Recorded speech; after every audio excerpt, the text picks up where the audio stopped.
এদিকে আগামী দ্বাদশ জাতীয় সংসদ নির্বাচনে পর্যবেক্ষক পাঠানো বা না পাঠানো জাতিসংঘের বিষয় বলে মন্তব্য করেছেন আওয়ামী লীগের সাধারণ সম্পাদক ওবায়দুল কাদের। বৃহস্পতিবার সকালে আওয়ামী লীগ সভাপতির ধানমন্ডির রাজনৈতিক কার্যালয়ে এক ব্রিফিংয়ে সাংবাদিকদের প্রশ্নের জবাবে তিনি কথা বলেন। পিটারাসের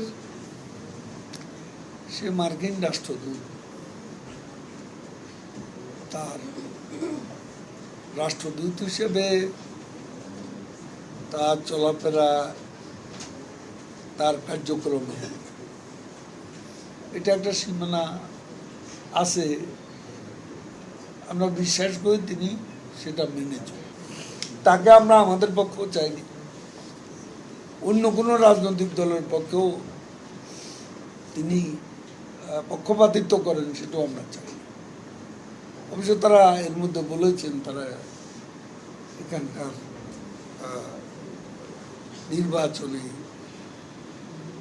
কোনো দল তাদের কোনো দলের সাথে তারা পক্ষ অবলম্বন করবেন, সেটাই ঠিকঠাক, বাস্তবে তারই প্রতিফলন ঘটুক, এটা আমরা চাই।